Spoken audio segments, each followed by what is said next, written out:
Qualsiasi support for Donald Trump da social.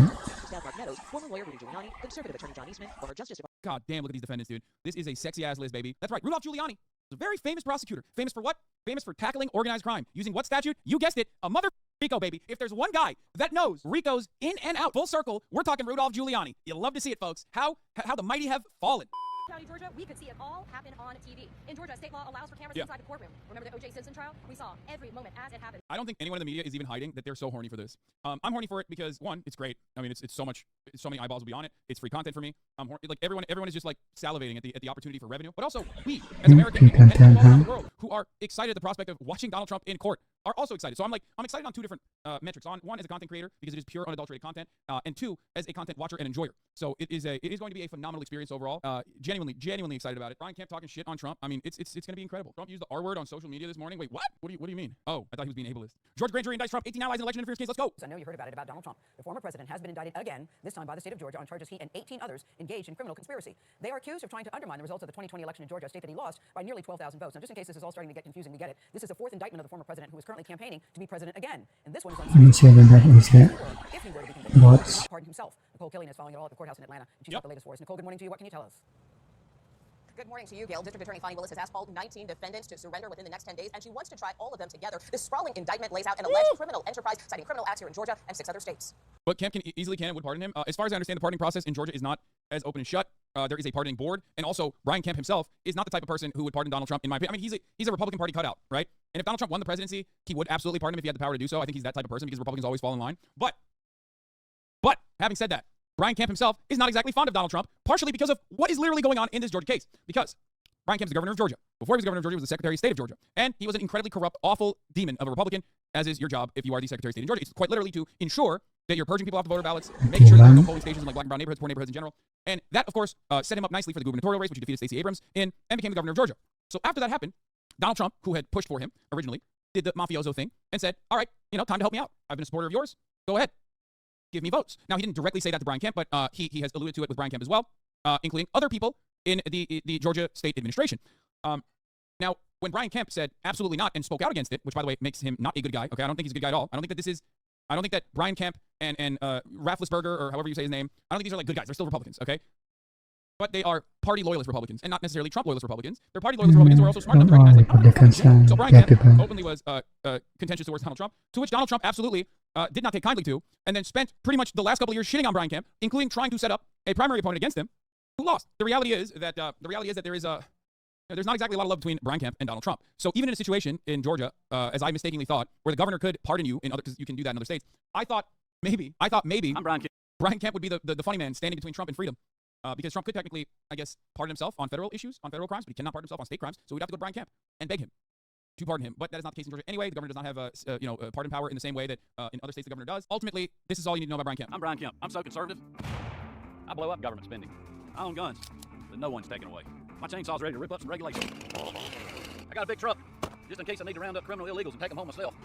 Yep. Truck and guns, Brian Kemp. If you want a politically incorrect conservative, that's me. So just understand, like, it's not like Brian Kemp is a good guy. Nice. The reason why I wanted you to understand that, the reason why I wanted you to see that, I like that people are saying fucking gross. First of all, I mean, of course it's gross. It's like, that's what conservative politics is, okay? Conservative politics revolves around vice signaling. The only truthful thing that he said in that situation was, he's Brian Kemp, and also that he wants to deregulate. That's it. Everything else is just like seasoning. Oh, I want to round up illegals in my F-350, in the back of my F-350. It's like, shut the fuck up. If Brian Kemp had the power and wouldn't pardon Trump that lives with sucking like they did Liz Cheney, yes. He also ironically, and Megaphonics is correct in this, did the classic, yep, I did that. That's a lightsaber dude meme, but like in a Republican fashion. He's like, yep, I said that. I said it. Illegals, I'm rounding them up. Yep. Yeah. That's racism, dude.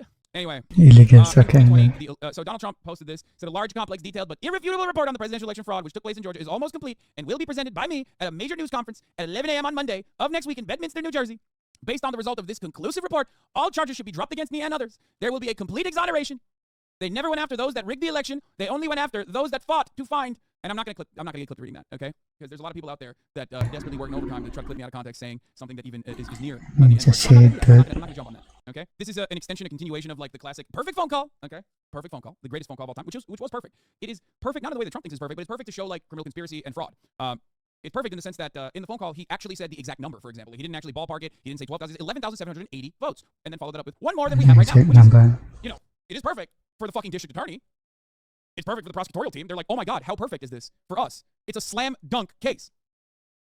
Now, I have seen a lot of very He's funny already videos of given out the this. Classic numbers. internet hippo meme comes to mind, where he once famously said, a lot of what's happening with conservatism in modern day is basically looking at like crimes and then making it seem as though it's not a crime, where they'll just, like Donald Trump and his defenders are saying like, I didn't know it was illegal to just make a phone call to a friend on a Sunday afternoon. You know what I mean? It's like, that's not the point.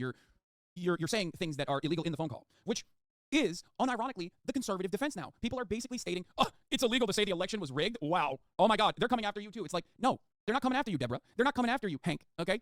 Like, it's not illegal to say the election was stolen. You've been saying it non-fucking stop since the election was stolen from you by Joe Biden. See, I'm saying it too. Joe Biden stole the election from Donald Trump. Sucks to suck. You got by a fucking corpse, okay? There you go. Arrest me, officers. I've said the election was stolen, okay? Notice how that's not illegal for me to say. Is it because I'm a libtard? No. Joe Biden stole the Because I'm not saying it election. in the act of a criminal conspiracy when I'm giving a clear directive to a person in a position of power to behave a certain way that is illegal. There it is. This is the OG. New right-wing thing is describing crimes as generically as possible to pretend like they're not crimes. Someone gets convicted of conspiracy and they start yelling, wow, so it's illegal to make plans with friends now. That's what they're doing. Making fun of Mike Pence is illegal now too, says Jack Posobiec. Calling Mike Pence a wimp is now a felony in the communist state of Georgia, says Cat Turd. Fuck yeah. Here's some more. Greg Price says, things that are now illegal. Can't take insults. Asking people for phone numbers, reserving rooms in Capitol building, telling people to watch TV, getting people to attend legislative hearings. It's illegal to rob a bank now. It's illegal to go to a bank now. It's illegal to ask for money at a bank. That's what this is. That is literally what this is. And you know what? If you were to ask me in like 2014, 2015, It's just I getting would say these guys know what ridiculous. they're saying is not true. That they are being deceptive on purpose because they think this is a good way to deflect away from the main point of contention. In 2023, I'm not so sure. I think they are this stupid. I think literally they are this stupid. I think they have bludgeoned themselves in the head with so much entitlement, so much American exceptionalism, so much American individualism, and so much American dogma that I do legitimately think they are this stupid. Like the family of the guy in Provo, Utah, who very clearly said, I am going to assassinate the president with my M24 that I'm dusting off right now. I'm going to wear a ghillie suit and I'm going to kill him. He's coming to town and I'm going to do all of these things. He said that, right? He posted on Facebook. Then he followed it up by saying, FBI, I know you're watching. Come over to my house. I have guns waiting for you. I'll kill you too. That was an invitation for suicide by law enforcement, okay? That's what that was. Now, every This older is person should understand nuts. that. And yet, for some reason, there were conservatives who were saying, no, it's his free speech right. Because I do legitimately think people are that stupid now. I do legitimately believe that people are that fucking stupid now. Okay? You're catching up finally? No, I think that there was always a lot of stupid people. Pepe guy. Always a lot of stupid people. Okay? However, I think the thought leaders on the conservative side were maliciously engaging with them. They were doing it in a cynical way. They were behaving dumber than they actually are because they think it's a deceiving counter. It's a successful counter.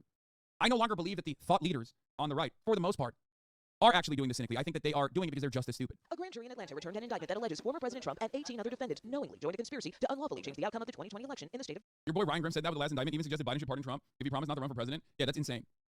That would be the dumbest thing that anyone could ever do, especially because that would then cave into all of the things that Republicans have been claiming, that they're only doing this to stop Donald Trump from running, and not because he legitimately has done crimes, which he has. Georgia. The defendants engaged in a criminal racketeering enterprise to overturn Georgia's presidential election result. The indictment was handed up before cameras Monday night after the grand jury heard from a series of witnesses. It culminates a 2.5-year investigation by Fulton County District Attorney Fonnie Willis. The indictment includes 41 felony counts and is 97 pages long. The indictment charges 19 people, including Trump, his former White House chief of... Who's this lady? What's her name? This is the district attorney, Fonnie Willis, who is not a great person, in my opinion. I think she's a... 41. And she's utilized the RICO charges. There are 41 charges, right? Teachers. I don't know if it was her that specifically tried to use it against the Cop City protesters or someone else, but most famously, she's utilized the RICO against YSL. Free Jeffrey, Free Slime. I'm, of course, referencing Young Thug. I think that, she's a typical careerist. Cop City protesters getting RICOs in Georgia. Yeah, I know, but I don't know if it was her direction. Staff Mark Meadows, former lawyer Rudy Giuliani, conservative attorney John Eastman, former Justice Department... God damn, look at these defendants, dude. This is a sexy-ass list, baby. Rudy Giuliani, John Eastman, Mark Meadows, and our boy Kenneth Cheesebro. He's back. Jeffrey Clark, Jenna Ellis, Ray Smith III, Robert Cheeley, Michael A. Roman, David Schaefer, Sean Still, Stephen Lee, Harrison Floyd, Trevian C. Cuddy, and of course yet another incredible one, Sidney Powell, as we know. This is also from the federal case Harrison as Paul. well. Some of these are from the federal case. These are some of the other defendants. Kathy this Latham, Scott Hall, Floyd. Lacey Hampton. Now, one thing that I will admit, I do love me a I good thought it story. was I love there. a good story that starts with America's mayor. America's mayor that got to that position after 9/11, but won that mayoral role by being an aggressive prosecutor.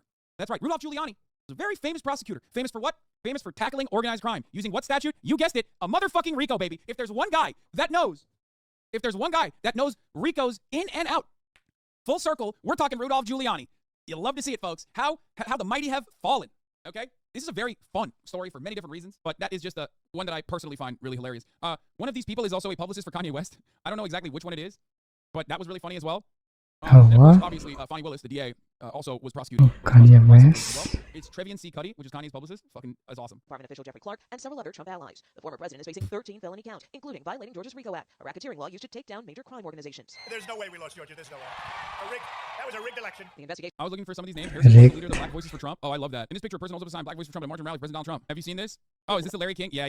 Let me tell you something. That's We're gonna get to the reality. Spoilerino, okay? Spoilerino alert. John Eastman, one of Trump's lawyers that got RICO'd, is going to be disbarred as a lawyer next week in Los Angeles court by the state of California due to his actions to push false allegations of voter fraud following the 2020 presidential election. The pro-Trump attorney now faces 11 disciplinary charges in an ongoing trial taking place in downtown Los Angeles. For the record, I mean, things are not looking good for the Trump people, okay? Especially considering that Donald Trump famously does not care about defending those who have stood by him. I'm here for it.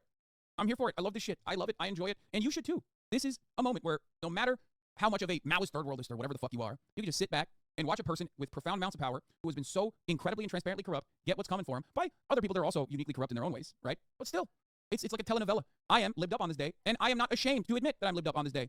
Okay? Yeah. This is my fight song. You know what I mean? I'm Hillary Rodham Clinton. Where then President Trump asked Georgia Secretary of State Republican Brad Raffensperger to find the votes to win him Georgia. Trump has repeatedly defended the call and denied all wrongdoing. I just want to find 11,780 votes, which is one more than we have. Rudy Giuliani is one of the defendants. As I've said time and time again in this perfect phone call, which Donald Trump is right, it was a perfect phone call. He very openly states the exact number, one more vote than what he was losing to Joe Biden by. Now, sorry, when you fucking ask that to a person whose role and responsibility in the election is directly controlling the elections, you're not just simply asking a question. You can't rob a bank and then turn around and be like, I'm just exercising my First Amendment rights. I just wanted to get the money from the bank. What the fuck's going on? As we have used the bank analogy time and time again, it does not also matter whether you legitimately believe that the bank has your money or not. It is not a defense. You can't in your mind think, well, this bank has my money, so I'm going to go to the bank and I'm going to threaten the person that works at the bank to give me the money. Put it in the bank. on call, It's by the robbery, way. okay? And a number that specific is actually, not really Trumpian at all, unless it is for a specific purpose. And that purpose is, find these fucking votes for me so I win Georgia. Accused of racketeering and conspiracy for making calls to pressure local officials and making false statements about election fraud before legislative committees. I don't have to be a genius to figure out that those votes are not legitimate votes. His lawyer called the indictment a book of lies. I consider this very unfair, very unjust toward me, but much worse toward my country. The indictment also accuses several defendants of harassing and intimidating Fulton County election worker. Any chance he did this in 2016 too? No. How could he have done it in 2016? He was just a real estate guy. He didn't have any fucking power to do this. This is, okay, understand something. What Donald Trump is doing here is not a crime that like a lot of other Americans or the average American can get indicted for. Because you have to be the president, or at least like in contact with the Secretary of State or the Lieutenant Governor of the state that you want to change the election outcomes in. Do you see what I'm saying? That's why whenever people say, they came after Trump, they're going to come after you too, buddy. Like, that's a silly take. Because if your HVAC business-owning father tried to call in to a congressperson's office or the governor's office and said, hey, you better find 11,780 votes right now, and then click, ended the phone call, that's probably not prosecutable. That's, depending on the level of threat that your HVAC business owner father engaged in, right? But that's entirely different than what Trump was doing. A deliberate attempt. Anyway. Ruby Freeman to falsely confess to election crimes. She testified before the House January 6th Select Committee last summer. Do you know how it feels to have the President of the United States to target you? In a statement, Trump's legal team. This was actually one of the most devastating parts about it too, for the record. We can cover like a longer part of her testimony, but it was so sad. It's so sad. There are very real people that suffered. There are very real people that suffered as a consequence of Donald Trump's schemes. To target you? In a statement, Trump's legal team accused the DA of trying to force through and rush the indictment. We look at the facts, we look at the law, and we bring charges. According to the Fulton County. And the people, who was like at the threatening of that random lady? Rudolph motherfucking Giuliani. So I hope he goes to jail. And this will see how it plays out in the court. This will be cameras in there, right? It's been very interesting so far. Kita tetap menang,